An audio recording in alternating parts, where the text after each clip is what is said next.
በቤታችሁ ቁጭ ብላችሁ በኮምፒውተራችሁ ወይም በስልካችሁ ኢንተርኔት በመጠቀም ስራዎች ወደ እናንተ ይደርሳሉ። የራሳችሁ የሆነውን መርጣችሁ የምትሰሩበት አማራጭ ወደ እናንተ እየመጣ ነው። ለዚህ ደግሞ ራሳችሁን ማዘጋጀት የመጀመሪያው ደረጃ ነው። ስለዚህ እኔ ራሳችሁን ለማዘጋጀት የሚረዷችሁን 3 ነገሮች እነግራችኋለሁ። እናንተ ደግሞ በእነዚህ እድሎች በመጠቀም ገቢያችሁን እያሳደጋችሁ መለወጣችሁን ታረጋግጣላችሁ ማለት ነው። እነዚህ 500,000 የስራ እድሎች ወይም ደግሞ የሪሞት ስራዎች ወደ እናንተ የሚመጡት በስራና ክህሎት ሚኒስቴር በለማ የኢትዮጵያ ስራ ገበያ መረጃ ስርዓት ELMIS ነው። በዚህ ድህረ ገጽ በመመዝገብ መጠባበቅ ይቻላል። ስራዎቹ ወደ እናንተ ሲደርሱ ግን እናንተ ብቁ ሆናችሁ መገኘት አለባችሁ። ስለዚህ እናንተ ጋር ያለው ሙያ ምንድነው? ያላችሁ ክህሎት፣ ከዚህ ቀደም የሰራችሁት ነገር አለኝ የምትሉት በገበያው ላይ ልትሸጡት የምትችሉት ነገር ምንድነው የሚለውን አዘጋጅታችሁ መቀመጥ አለባችሁ። ከዛ በኋላ ግን መቀመጥ ብቻ ሳይሆን ያንን ሙያ በማበልጸግ ከናንተ እኩል ተወዳዳሪ በገበያው ላይ የሚሆኑ ሰዎች ስላሉ ከነዛ ሰዎች በልጣችሁ ለመገኘት ራሳችሁን ዝግጁ ማድረግ ያስፈልጋል። ስለዚህ ራሳችሁ ላይ ኢንቨስት ማድረግ የሚለው የመጀመሪያው ደረጃ ነው።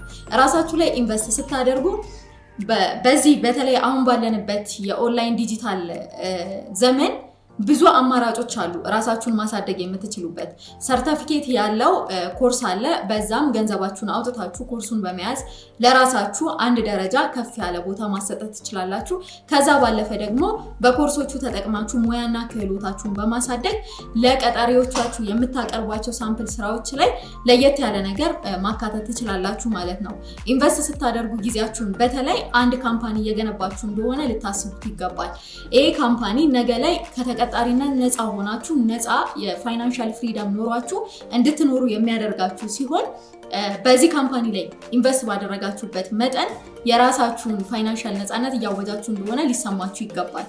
ታዲያ ይሄንን ለማድረግ ምን ማድረግ አለብኝ ካላችሁ ታይም ማኔጅመንት ሁለተኛው ኳሊቲ ነው። ታይማችሁን ማኔጅ በማድረግ የምትወስዱትን ኮርስ ከፋፍላችሁ ኮርሱን የምታገኙበትን አማራጭ መፈለግ ትችላላችሁ። በELMIS የኢትዮጵያ ስራ ገበያ መረጃ ስርዓት በኢለርኒንግ ፕሮግራም በቅርቡ የሚለቀቅላችሁ ኮርሶች ይኖራሉ፣ ስልጠናዎች ይኖራሉ። እነሱንም መጠቀም ትችላላችሁ።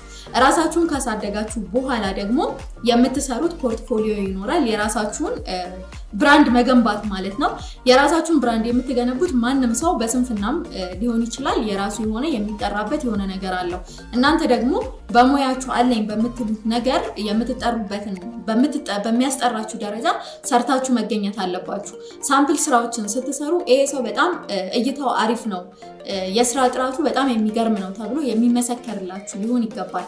በዛ መልኩ ገበያው ላይ ተወዳዳሪ ስትሆኑ የሚቀጥሯችሁ ካምፓኒዎች በስራችሁ ይመጣሉ። ባላችሁ ስም ካምፓኒዎች ይመጣሉ።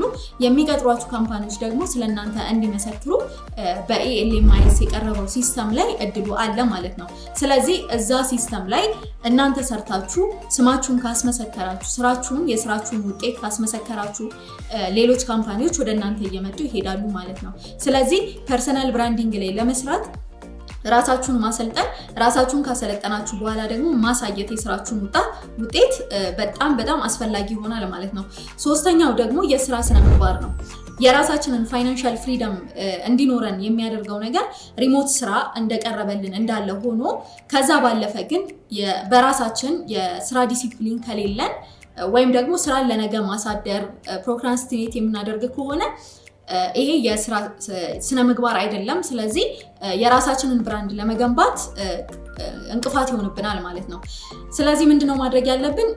ታይም ማኔጅመንታችንን በደንብ አጠናክረን በመያዝ ራሳችንን ማሰልጠን፣ ከዛ በኋላ ተደራሽ ለማድረግ ቀጣሪዎቻችን በዚህ ቀን አድርሱልን የሚሉትን ስራ በአግባቡ ለማድረስ ዝግጁ መሆን ይጠበቅብናል።